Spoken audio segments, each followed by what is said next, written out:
Hello and welcome to the Cyber Den, your weekly dose of tech and games.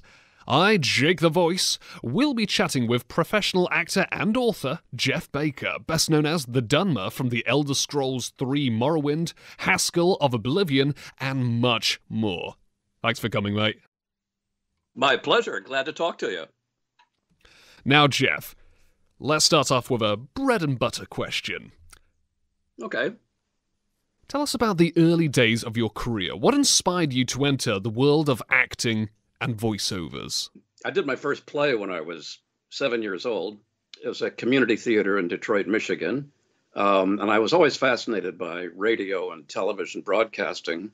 As I was growing up, I used to listen to KDKA radio in Pittsburgh to a radio personality named Reach Cordick, who was on in the morning. And he used to do these little comedy bits with character voices that he would talk to, a whole cast of little characters.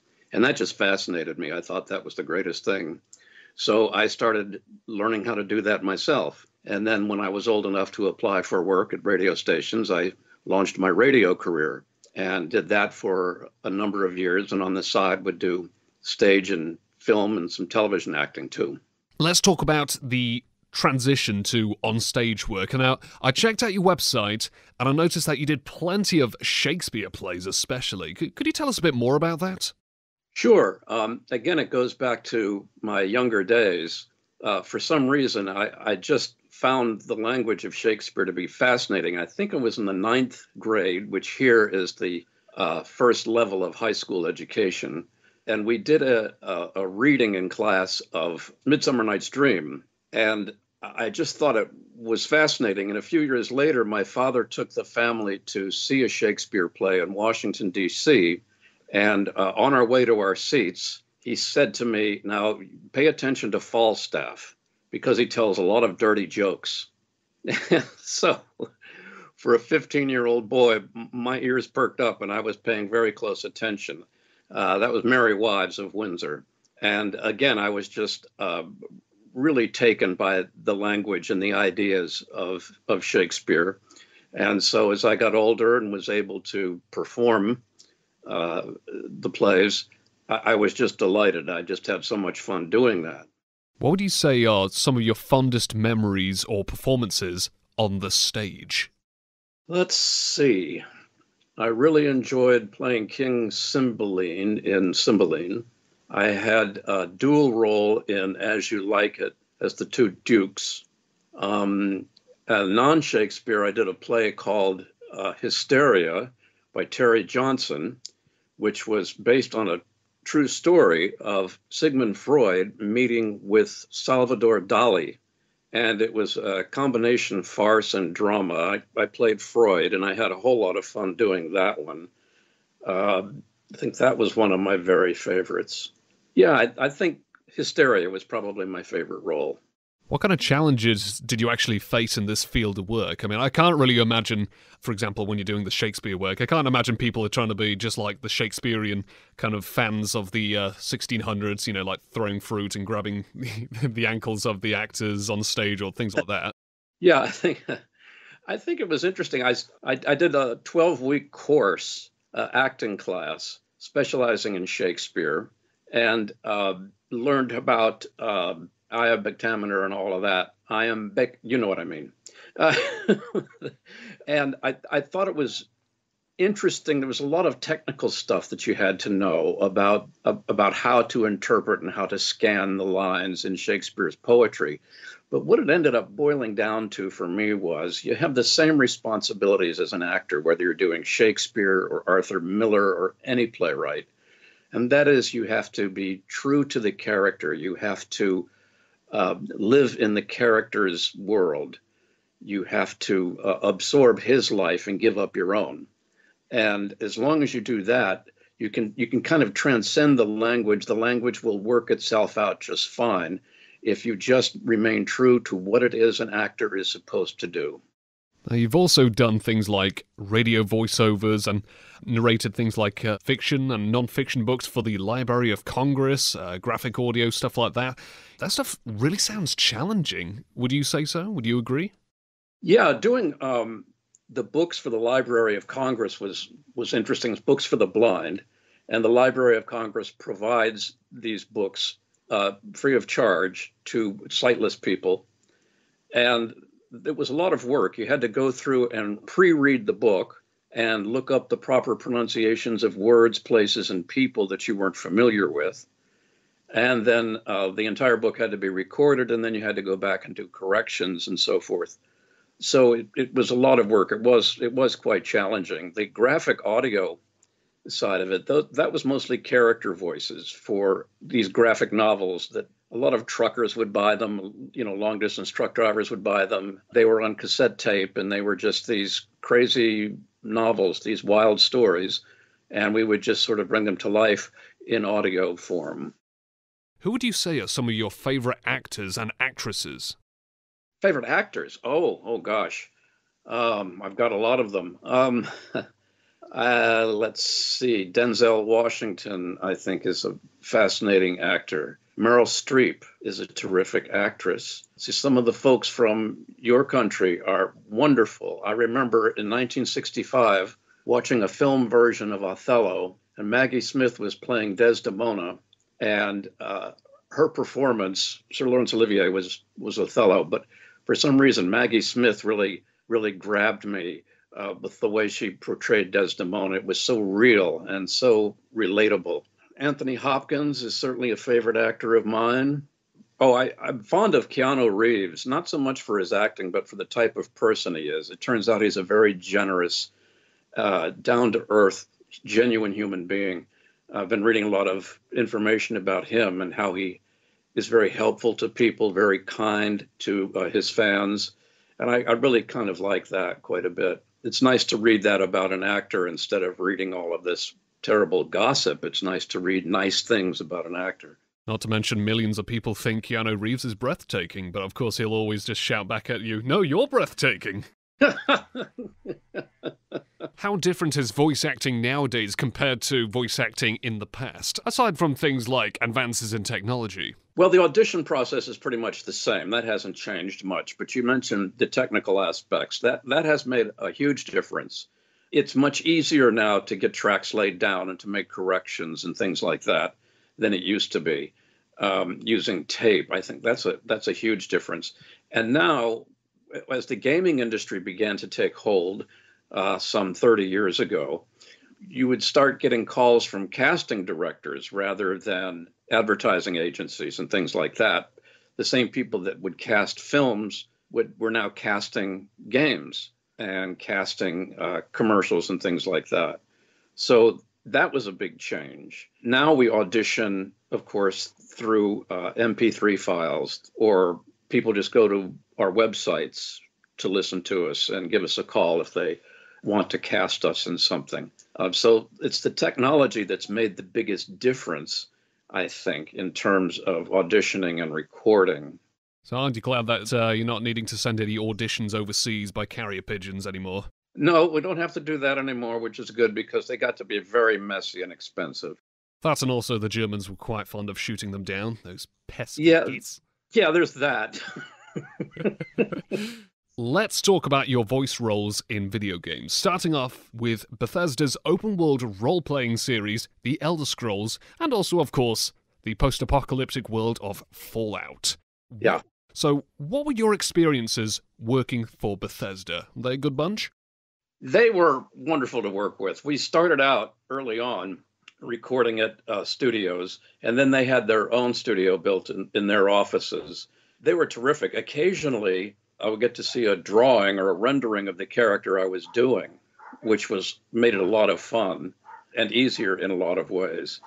But the whole process is you just get a whole lot of lines to do, and you just go through them as quickly as possible. Then occasionally, the director would jump in and say, let's try doing it this way, try making it more sarcastic, or try making it more angry, something like that. And so, the way those games work, depending on what choice the player makes, the character says a different thing. So there were hundreds of lines that you had to do, but it was always a lot of fun. It was terrific to work with good directors at Bethesda because they gave you exactly the notes you needed to turn in your best performance. And they didn't waste a whole lot of your time. They kept your energy going that way. It was always a fun experience. I always looked forward to it.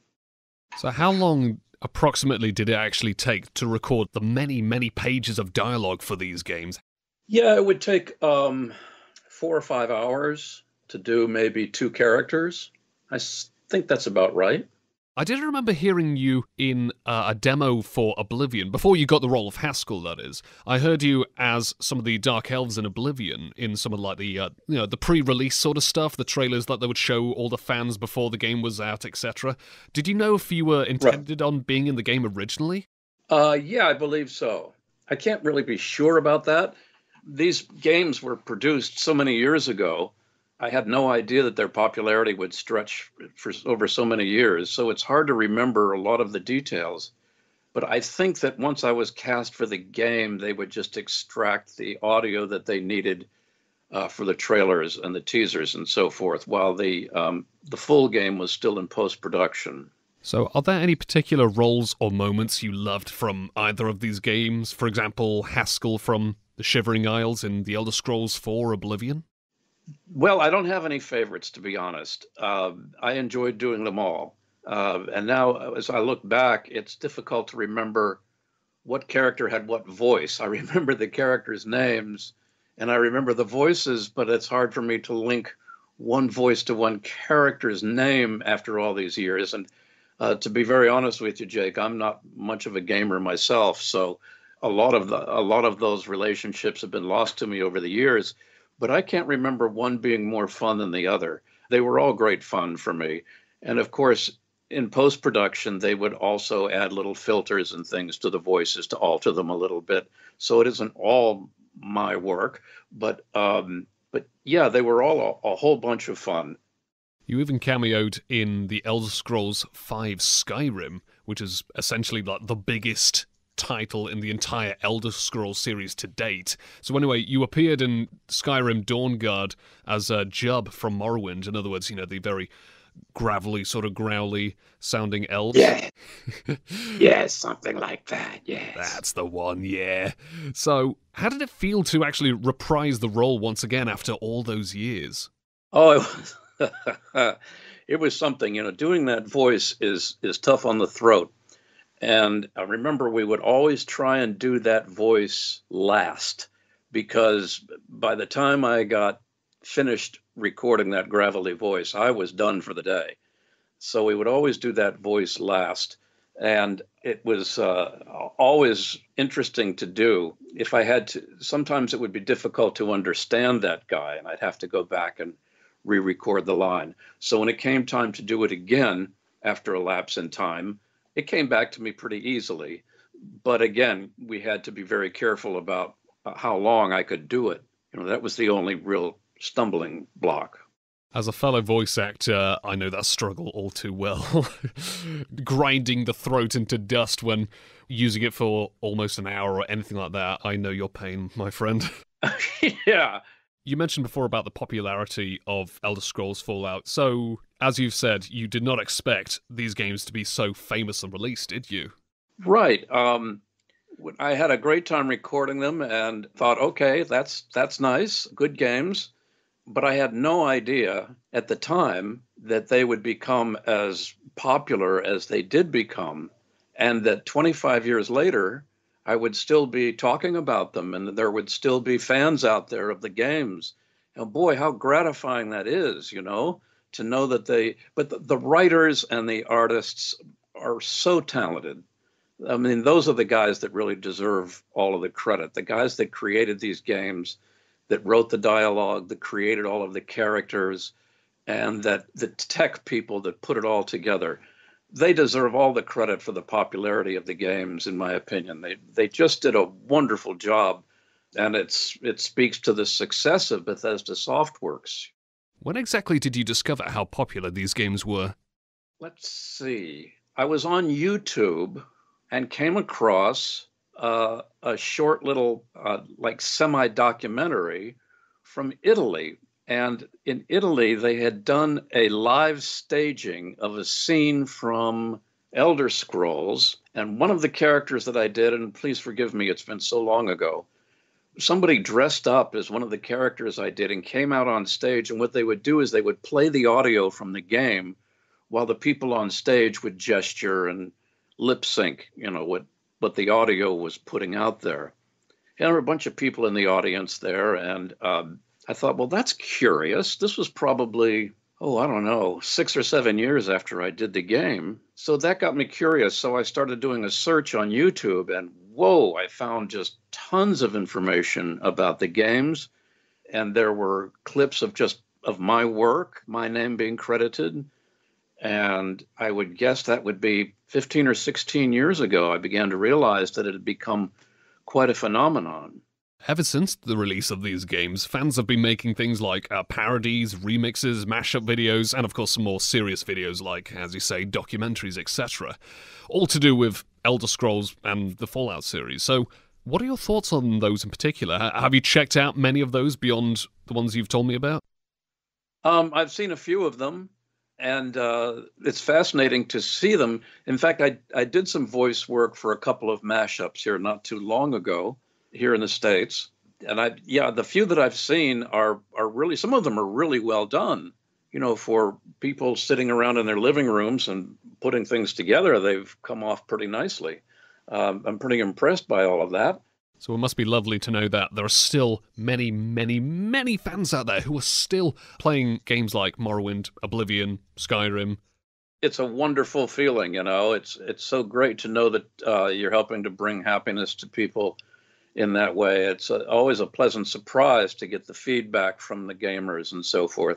We have a gaming expo coming up here in Dallas, Texas, called Let's Play, and that'll be August 9th through the 11th, and I'm looking forward to attending that and meeting some of the gamers and some of my fellow voice actors, including Wes Johnson, who's a good friend of mine, and I haven't seen him in a long time. I relocated from the Washington, D.C. area to Texas, so I'm close enough to be able to go to the expo and reunite with Wes and some of the other folks, and I'm really looking forward to that. We're celebrating the 25th anniversary of Elder Scrolls. Are there any other memorable voice roles in video games that you recall, or perhaps any dream roles you would love to have a crack at? Oh boy, I'm open to doing just about anything. There are no particular, as far as stage is concerned, there are a couple of roles I would love to do. I would love to do King Lear, and I would love to do Who's Afraid of Virginia Woolf. As far as games are concerned, any games that come along that need somebody that's ready to go to work, I'm certainly ready to do it. I remember the first video game I did, and Wes Johnson was a part of it too, and this goes back to several years before the Bethesda games. It was called Piggies, and I barely remember what it was. It was for little children, and I think I played a wolf, maybe. Okay, so let's take the conversation away from the world of video games and let's talk a bit more about other things. For example, well, you're an author. You wrote a book called Simon Finds His Voice. So tell us more about it. What's it about? Well, I had this idea, and my wife and I actually had this idea. What would happen if someone if a smartphone owner fell in love with the voice on his phone, fell in love with Siri, for example, on an iPhone. And I mentioned that idea to a friend of mine, and about 5 days later, he sent me an article from Variety magazine that a film was in development called She, and that it was based on that same premise. A man falls in love with a voice on his phone. And, well, that was a drag. So when I started writing it, I had to sort of shift the focus a little bit. And although that's certainly an important part of the story, Simon is on the autism spectrum, and he's a brilliant computer guy. He's just like the greatest hacker on the planet, and he is able to decode the smartphone's software. He's able to hack into this company that is just as crooked as they can be, and bring them down. It's a very short little book. It's only a couple hundred pages. You can read it in one sitting. but the reviews have been good. I was very pleased with the reviews. It's a comedy piece. I like to think it's funny, and it's on Amazon if anybody cares to read it. But I did that about 10 years ago. I've started another book that I'd rather not reveal it quite yet, but I hope to have that on Amazon pretty soon. It's another short little novella comedy piece, but I like the idea. I don't want to spill the idea quite yet. I'm afraid somebody will make a movie of it before I get a chance to write it. What else do you like to do outside of voice acting and writing? I love to play guitar, and that's probably my favorite thing to do. I've done a little woodworking, although I've sort of lost interest in that. I made a bunch of things, but kind of lost interest in that. So my other key interest is guitar. I enjoy that a great deal, playing all different genres of music, and I like recording the songs that I play. You know, I was in radio broadcasting for many years, and I learned how to produce music and how to produce voiceover work and things like that. And now I have a studio in my home, which is really nothing more than a laptop and the right software and the right microphone and mixer. It's amazing to me what you can do now with recording. So I love recording music. I've also taken a stab at creating a podcast. If I can get it developed to the point where I feel good about it, I'd like to launch it. But that utilizes the skills that I've picked up over the years as a voice actor and also as a recording engineer. I guess I still like fooling around on my own with voice work and guitar are the two things that I most enjoy doing.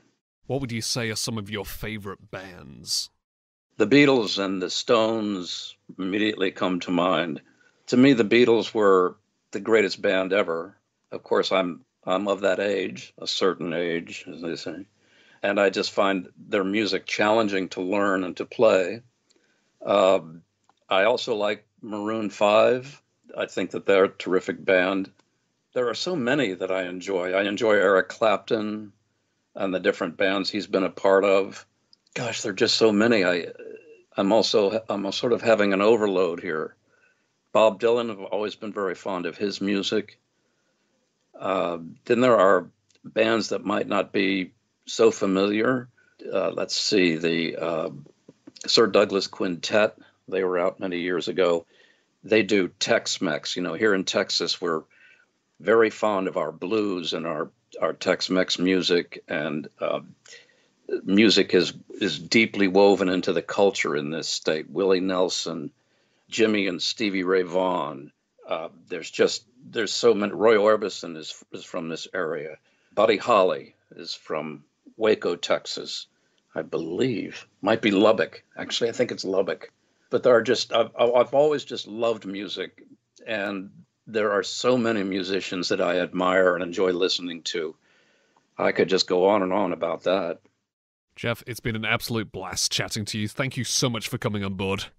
Well, thank you. I hope to be visiting England soon.